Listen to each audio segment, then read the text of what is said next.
Merhaba, ben Erol Eti. Dünyayı keşfetmeyi ve sizlerle paylaşmayı seven biri olarak bu kanalda hem gezip gördüğüm yerleri anlatıyor, hem de yurt içi ve yurt dışından en dikkat çekici gelişmeleri sizlere aktarıyorum. Yeni yerler, farklı kültürler ve gündemin nabzı hepsi burada. Hazırsanız birlikte keşfetmeye başlayalım.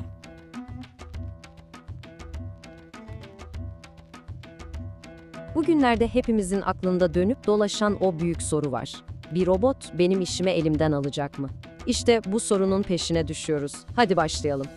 Şu rakama bir bakın. 300 milyon. Bu ne demek? Yatırım Bankası Goldman Sachs'ın bir raporuna göre yapay zeka otomasyonu yüzünden yok olabilecek tam zamanlı iş sayısı bu.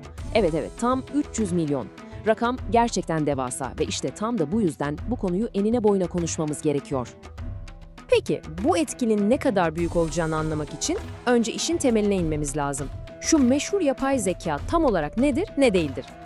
Şimdi yapay zeka deyince birçoğumuzun aklına hemen böyle fabrikalarda çalışan robot kollar falan geliyor değil mi? Ama olay bundan çok daha fazlası.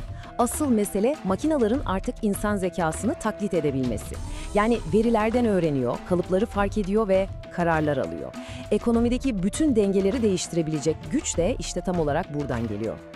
Bir yanda işini kaybetme korkusu var ki bu çok gerçek bir endişe. Ama madalyonun bir de diğer yüzü var. McKinsey'e göre 2030'a kadar dünya ekonomisine katabileceği ek değer yaklaşık 13 trilyon dolar. Bu akıl almaz bir rakam. Yani anlıyorsunuz, bu sadece bir işleri değiştirme hikayesi değil, aynı zamanda muazzam bir dönüşüm ve büyüme hikayesi. Peki, bu büyük otomasyon dalgası geldiğinde en önce hangi meslekler sarsılacak? Gelin şimdi de en çok risk altında olan işlere bir göz atalım. Listeye şöyle bir bakınca müşteri hizmetleri, veri girişi, muhasebe, depo işleri, hatta taksi ve kamyon şoförlüğü, fark ettiniz mi? Bunların hepsinde ortak bir tema var. Genellikle öngörülebilir, tekrara dayalı veya yoğun veri içeren görevler.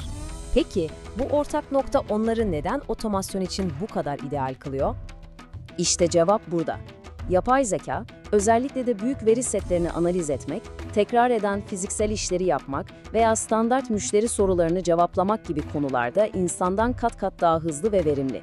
Çünkü bu işlerin hepsi belli kurallara ve kalıplara dayanıyor. Yapay zeka da bu kalıpları tanımakta usta.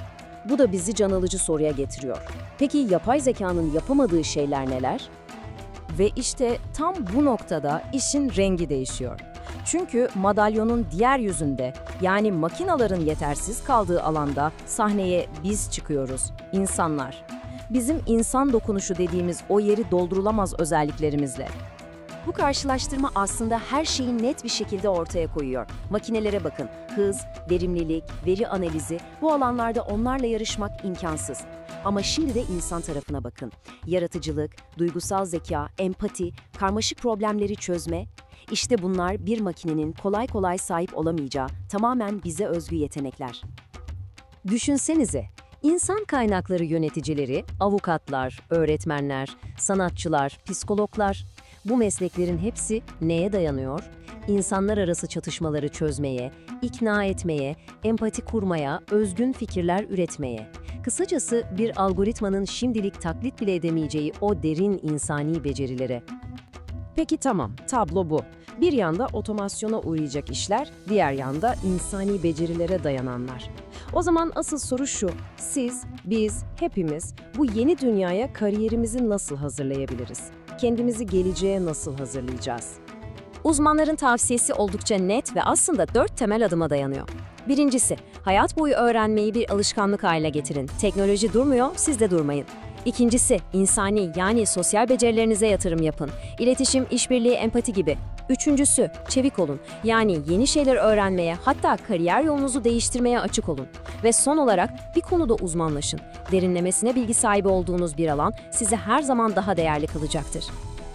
Peki, tüm bu konuştuklarımızı toparlayacak olursak nasıl bir sonuca varıyoruz? Yapay zekayla dolu geleceğimiz bu bir tehdit mi yoksa yepyeni kapılar açan bir fırsat mı? Görünen o ki, geleceğin iş dünyası, insanlar makinalara karşı şeklinde bir savaş alanı olmayacak. Tam dersine, insanlar makinalarla birlikte çalışacak. Düşünsenize, yapay zeka o sıkıcı, yorucu, tekrar eden görevleri üstlenecek. Bize, yani insanlara da daha yaratıcı, daha stratejik, daha anlamlı işlere odaklanmak için zaman ve enerji kalacak. Bu bir ortaklık aslında. Yani belki de doğru soru yapay zeka işimi elimden alacak mı değil, belki de asıl sormamız gereken soru şu, bu yeni dönemde iş dediğimiz şeyin kendisini nasıl yeniden tanımlayacağız? Bu teknolojik devrim aslında hepimize mesleki hayatlarımızda neyin gerçekten önemli olduğunu sorgulamak için bir fırsat sunuyor.